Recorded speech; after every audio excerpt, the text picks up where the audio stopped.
बिस्मिल्लाहिर्रहमानिर्रहीम।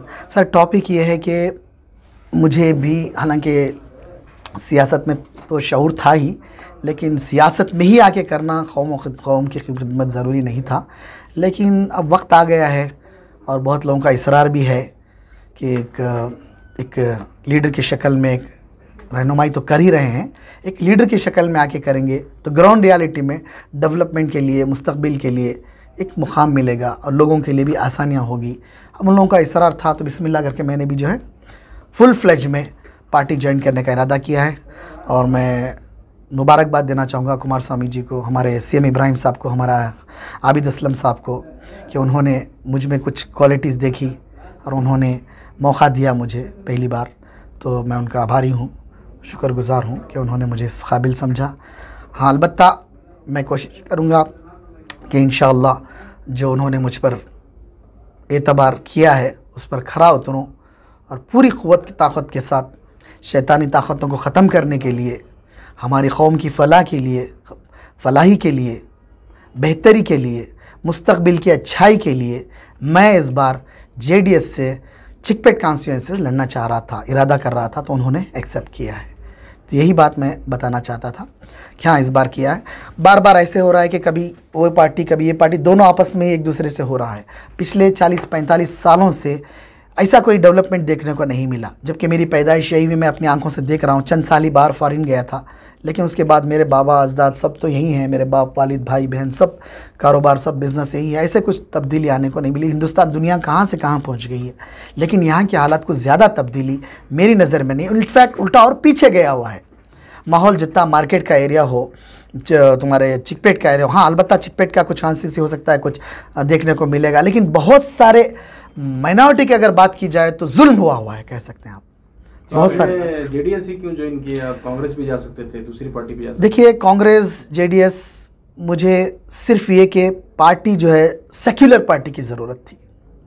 Secular party मैंने पिछली बार भी देखा है, बहुत सारे पहले भी ऐसे मैंने मौके देखे हैं जहाँ पे कुमार स्वामी जी ने बहुत सारे खासकर गरीबों को लेकर और रैतरों को लेकर, किसानों को लेकर बहुत सी पॉलिसियाँ अपनी लाई, और उन्होंने कभी जहाँ तक मेरा इल्म है कहीं गद्दारी का मामला नहीं किया।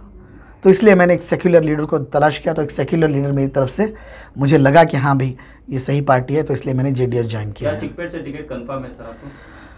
अकाबिरीन ने अब तक तो कंफर्म किया है। नॉमिनेशन डालने के बाद आप लोगों को भी पता चल जाएगा। बी फॉर्म 12 भी डालने के बाद 12 बी फॉर्म डालने के बाद आपको पता चल जाएगा। जी, आप कह रहे थे कि माइनॉरिटीज के साथ वहाँ पर जुल्म हुआ है। बिल्कुल जुल्म हुआ है। क्या हुआ है? देखिए, वैसे भी पूरे हिंदुस्तान में जुल्म हो रहा है, इसमें कोई शक नहीं। बार बार आप देख लो, कौन सा भी मसला मुद्दा उठा के देख लो, हिजाब से लेकर हलाल कट से लेकर मस्जिद से लेकर वो स्कूल से लेकर पता नहीं कितने कितने जुल्म है।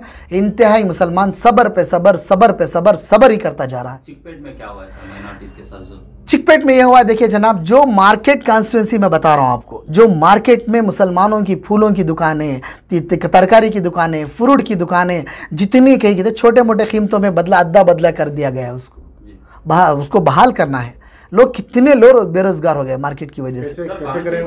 अब ये नहीं पता कहूँगा कि कैसे क्या है, लेकिन अक्सर क्या है कि हम लोगों को ही अलर्ट किए गए हैं मार्केट से। जो गवर्नमेंट का जो टेंडर होता है 2 दुकानों का, ये अक्सर आप पहले देखे जब टोप टोपी वाले, नजर इबादत करने वाले, परहेजगार, नमाजी, मुत्तकी लोग ही रहते थे। मतलब मुसलमानों को नहीं दिया गया बोल रहे हैं। बहुत सारा ऐसा जुल्म हुआ है इसमें, जिसको नज़रअंदाज किया गया, ना कोई हाईलाइट भी किया गया। आज तक किसी लीडर ने इस पर मुतवज्जा ही नहीं किया। बट बीजेपी के जो MLA हैं वो तो बहुत सेकुलर हैं, नमाज पढ़ते हैं, मस्जिदों को जाते हैं।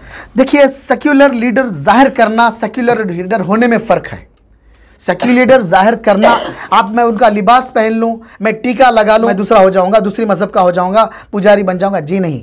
ज़ाहिर तौर पे हुलिया लगाने से अखला अंदर से बनना है। डेवलपमेंट जो है अपनी पर्सनालिटी को अंदर से नियति के साथ आगे बढ़ेंगे तब होगा। हुलिया पहनकर, टोपी पहनकर नमाज पढ़ने से कोई ये हो जाएगा क्या? हाँ ठीक है, हो सकता है व्यक्तिगत वो आदमी सही हो, मैं भी मानता हूँ इस बात को। मैं भी मानता हूँ कि हाँ भाई आदमी ठीक है, ठीक। इस बार क्यों मुझे दो, क्योंकि अभी आपको मालूम है हुकूमत कौन से आने वाली है। अगर आप मीडिया हैं, आपको मीडिया को मालूम है कि अगली सरकार किसकी बनने वाली है। अगर सरकार में कमोबेश हो तो चीफ मिनिस्टर कौन बनेगा वो भी आपको अंदाजा है। बगैर इस गवर्नमेंट के, इस पार्टी के कोई भी हुकूमत कर्नाटक में इंशाअल्लाह नहीं बनेगी। सिर्फ मार्केट का मसला लेकर आप जो है सिर्फ मार्केट का मसला नहीं, सिर्फ मार्केट का मुद्दा नहीं है, ये एक मुद्दों में से एक मुद्दा है।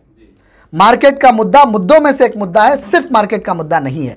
ऐसे बहुत सारे मसले हैं। इस बार वहां पर केजीएफ बाबू भी लगातार मेहनत कर रहे हैं, लोगों में पहुंच रहे हैं। मैं उनका शुक्रगुजार हूँ, माशाअल्लाह कौम व मिल्लत की उन्होंने रहनुमाई कर रही है। बहुत ऐसे लीडर को आना चाहिए, बहुत ऐसे लोगों को आना चाहिए। मैं भी चाहता हूँ कि ऐसे लोग आगे कौम की रहबरी करें, खिदमत करें, अपने जाए पैसों से, अपने पैसों से, खुद के पैसों से कर रहे हैं। मैं उनको सल्यूट करता हूँ। वोट भी डालेंगे क्या? जी वोट भी डालेंगे? नहीं, उनको पार्टी से जो पार्टी से वो लोग चाहते थे वोट मिला नहीं, जाहिर बात है। नहीं, अभी तो टिकट फाइनल नहीं हुआ। नहीं, 90% फाइनल हो चुकी है। इंडिपेंडेंट ठहरने का इरादा है? देखिए, इंडिपेंडेंट के बारे में मैं कुछ नहीं कहूंगा, क्योंकि पार्टी यहाँ पे चीफ मिनिस्टर जो है इंडिपेंडेंट का नहीं होगा, prime minister chief minister independent का तो नहीं होगा, पार्टी का ही होगा। अलबत्ता पार्टी को जीत कर डालेंगे। आज तक की हिस्ट्री में कोई इंडिपेंडेंट कैंडिडेट कोई जीता नहीं यहाँ पे। जाहिर बात है कुछ वोट्स मिलने की कोशिश करेंगे। हाँ, अच्छे काम खिदमत किए, अल्लाह उनको और तौफीक दे, करे और हमारे साथ भी आए, हम उनके साथ जाएंगे, करेंगे इंशाअल्लाह, इसमें कोई हर्ज नहीं है। देखिए, ये सीट अगर मैं बीजेपी से खींचूं तो फायदा कहेंगे आप। ये सीट बीजेपी पहले ले चुकी है। ये सीट जहां पे मैं कंटेस्ट कर रहा हूं, चिकपेट कांसी, मेजॉरिटी से बीजेपी ने जीता है पिछली मरतबे। क्यों जीता है? मुस्लिम कॉन्स्टिट्यूट है। एसडीपीआई के भी उम्मीदवार थे पिछली बार वहां, इसी वजह से। देखिए, बहुत सारे उम्मीदवार अभी भी हैं, लेकिन बीजेपी पहले भी जीता है। पहले भी परवीन निसार की जीती है, आप रिकॉर्ड उठा के देखें, पहले भी जीता है। एक बार इसने जीता, एक बार उसने जीता। सब इनको दो तो करते हैं। पिछले 50 सालों से इस कॉन्स्टिट्यूंसी में उन लोगों ने किया क्या है, ये बताएं आप मुझे।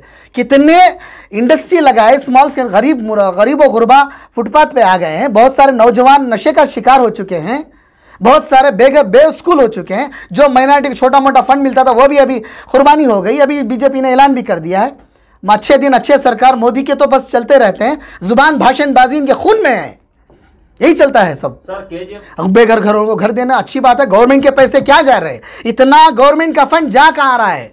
क्यों नहीं डेवलप हो रहा है? स्लम बोर्ड क्यों नहीं डेवलप हो रहे? झोपड़पट्टी थोड़े बहुत क्वार्टर्सेस बने, उसके बाद रिवाइव क्यों नहीं हो गया? स्लम बोर्ड के थे चेयरमैन साहब, जाकर सवाल करें आप, कांग्रेस से सवाल करें आप। क्या आपको पहचानती है? बेशक पहचानती। खलासी पड़ला, मोती नगर, तिगलरपेट। मैं तिगलरपेट का, नगरतपेट का हूं बंदा। चामराजपेट में, टीपू नगर में पैदा हुआ, घर जाके देख लो आप, वहां पैदा हुआ हूं। नगरतपेट में मेरी स्कूलिंग, कॉलेजेस हुई, Shaukat building, SJP road, Bengaluru 2। आज भी मेरा ऑफिस वहाँ पे है, मेरे बिल्डिंग में मेरी जगह भी वहाँ पे है। उसी एरिया का पैदाइश बड़ा हुआ हूँ, वहाँ के हालात से वाकिफ़ हूँ, लोगों से वाकिफ़ हूँ। तिगलरपेट, नगरतपेट, तुम्हारा तारामंडल, वहाँ कुमारपेट, खलासी पड़ला, मोती नगर में हम लोग रहे हैं चंद साल। खलासी पड़ले में हम लोग रहे हैं, मेरे बाबा, मेरे वालिद रहे हैं। जब मैं फॉरेन में था, मैं खुद रहा हूँ मोती नगर, खलासी पड़ले में। तो पूरे लोगों से मैं अच्छी तरह से वाकिफ हूँ। मुस्लिम उम्मीदवार हैं, दूसरी तरफ केजीएफ बाबू हैं। अगर देखिए, केजीएफ बाबू अभी तक उन्होंने उम्मीदवार हो सकते हैं सर, यहाँ पर मुस्लिम वोट डिवाइड होने के भी चांस। हाँ, खदशा है। मैं उनसे गुजारिश करूंगा कि अगर आप पार्टी से लेकर आएंगे, क्यों भाई, पार्टी से आप कांग्रेस से लाएंगे तो मैं क्विट करने के लिए तैयार हूं, लेकिन इंशाल्लाह ऐसा नहीं होगा। मेरा घर भी लगभग चिकपेट कॉन्स्टिट्यूंसी में ही है, कहीं दूर नहीं है। मुझे गिरेबान पकड़ सकते हैं लोग, अगर मुझे 5 साल या मुझे दें, इंशाअल्लाह पिछले 50 साल का रिकॉर्ड मैं बदल कर दिखाऊंगा। कि जो अभी फिलहाल 4% का जो बवाल चल रहा है, 2B का, जो एजुकेशन में मिलती थी जॉब्स। देखिए, एक बात बताऊं, जॉब्स में आज मुसलमान पिछला तबका क्यों कहलाता है? आप देखिए, 1000 में एक शायद गवर्नमेंट जॉब होगी, 100 में नहीं बता रहा हूँ मैं, 1000 में या 2000 में एक मुसलमान को गवर्नमेंट जॉब में होगा शायद। एक घर से, 2000 घरों से एक जॉब होगा। दूसरे कौमों में मैं समझता हूँ 100 में से 10-12% लोग तो गवर्नमेंट जॉब में होंगे। ये एक है कि जो मुसलमानों की इकोनॉमी गिरने का, जो लोग कहते हैं कि पेंचर की दुकान, ताजिर तिजारत, बहुत सारी गलत कंपनियों की वजह से मुसलमान धोखे में आ गया। इस बार पैसे भी प्रॉब्लम हो गया मुसलमानों की, तो इकोनॉमी मुसलमानों की थोड़ी वीक हो गई है कर्नाटक के अंदर। वरना यकीन करें, बेंगलोर एक ऐसा शहर है, कन्नड़ा में बोलना चाहूँगा, कन्नड़ा में लोग बोलते हैं कि बेंगलूರಲ್ಲಿ ಏನಂದ್ರಪ್ಪ, ಹುಟ್ಟದ ಮಗನ ಬಿಸಾಕ್ಬಿಡಿ, इंजीनियर अथवा डॉक्टर आग ಬರ್ತಾನೆ। ये दुनिया की नज़र में एक खौल है बेंगलुरु की। क्या करते हो, बेंगलुरु का मुकाम, लोग जो आते हैं 5000 फैमिलियां डेली आती हैं बेंगलुरु को रोज़ी की तलाश में, घर लेते हैं, रोज़ी की तलाश होती है, कॉलेजेस ज्वाइन करते हैं। इकोनॉमी किसकी बढ़ती है? हमारे कर्नाटक की। तो यहाँ पे गवर्नमेंट पूरी तरह से फेल हो चुकी है। प्रेजेंट गवर्नमेंट जो पिछले सालों से, वही जो चंद साल बीच में मौका मिला था, क्या कर सकते हैं? 2-4-1.5 साल में कुर्सी सीधी करने में निकल जाते हैं 1.5-2 साल। क्या करेगी हुकूमत आके? एग्जाम्पल दूसरी गवर्नमेंट। तो हुकूमतों को 5 साल मौका मिलना चाहिए, तभी कुछ जाके कुछ मौका पड़ पाएगा। एक्चुअली इन्होंने जो रिजर्वेशन कैंसिल करा के जो नाटक खेला गया है बीजेपी सरकार ने, उनको लगता है कि मुसलमानों को खुश, ये हिंदुओं गैरों को खुश कर दिए, गैरों को उल्टा वो आईना दिखा रहे हैं, उनको बेवकूफ़ बना रहे हैं, क्योंकि उनको मालूम है कि हर तरह से नाकाम हो चुके हैं। दूसरी ये मुद्दा उठा के दिखा के उनको खुश करें, लेकिन दूसरी कौम भी होशियार हो चुकी है। इस बार बीजेपी का जड़ से सफाया इंशाल्लाह होने वाला है, ये तो तय है। हुकूमत हमारी बनेगी, मिली जुली सरकारी क्यों ना हम ही बनाएंगे इंशाल्लाह, ये तो तय है। कांग्रेस के साथ या बीजेपी के साथ? देखिए, ये मैं सेक्युलर गवर्नमेंट के साथ जरूर करेंगे हम लोग। आपको तो मालूम है सेक्युलर कौन है? नहीं, बीजेपी के साथ भी करते रहते हैं जेडीएस वाले। देखिए, जेडीएस ने पहले भी एक आध सिस्टम को संभालने के लिए, अवाम की भलाई के लिए, इलेक्शन दोबारा सर पे ना हो सकता है कुछ एक आध स्टेप उठाए होंगे। उस वक्त अगर ऐसा आया तो उसके बाद इंडिविजुअल फैसला आप देखेंगे, आपके कैमरे के सामने मुझे गिरबान करके पूछ सकते हैं। नहीं, अस्सलाम वालेकुम रहमतुल्लाहि व बरकातुहू। मैं सबसे पहले आपको ये बात क्लारिफिकेशन कर देना चाहता हूँ कि 2023 में इस रियासत के वज़ीर आला 100% नहीं बल्कि 200% कुमारस्वामी चीफ मिनिस्टर बनेंगे। कौन से स्वामी बोले सर? स्वामी साहब बोलने की ज़रूरत नहीं। कल का एक सर्वे आया है दिल्ली का, दिल्ली के सर्वे में जेडीएस के 45 सीट बता रहा है। अभी सीटों का ऐलान बाकी है, कैंडिडेटों का ऐलान भी बाकी है। उसके आगे 45 बता रहा है। हैदराबाद कर्नाटक और नॉर्थ कर्नाटक, मैसूर, ओल्ड मैसूर तो जेडीएस का गढ़ है। नॉर्थ कर्नाटका और हैदराबाद कर्नाटक में एक लहर चली है जेडीएस की, जहां से बहुत सारे सीटें जीत कर आएंगे। एक बड़ी तादाद में जेडीएस पार्टी उभर कर सामने आएगी। इसका एक कारण ये भी है कि सीएम इब्राहिम साहब तकरीबन 1 साल से तूफ़ानी दौरे कर रहे हैं। दिन में 4-5 प्रोग्राम्स, बड़े बड़े प्रोग्राम्स अटेंड कर रहे हैं। इससे भी पार्टी को बहुत मजबूती और ताकत मिली है। और जिस जलसे में भी जा रहे हैं 5,000, 10,000, 15,000, हासन में कहीं 50,000 से भी ज़्यादा लोग जमे हुए थे। इतनी पॉपुलैरिटी इस पार्टी की बनी है। सीएम इब्राहिम साहब का एक और मकसद है, इस मर्तबा जहां दूसरी पार्टियां मुसलमानों को सीट नहीं देंगे, वहां मुसलमानों को उतारने का जोश, जज्बा और सियासी शऊर रखने वाले नौजवानों को वो टिकट देने का मंशा यानी इरादा कर चुके हैं। जिसमें सर्वज्ञा नगर में एक मुसलमान का ऐलान हो चुका है, बार बार ऐलान हो चुका है, जिनका नाम मोहम्मद मुस्तफ़ा। जयनगर से भी एक शख्स को उतारने वाले हैं।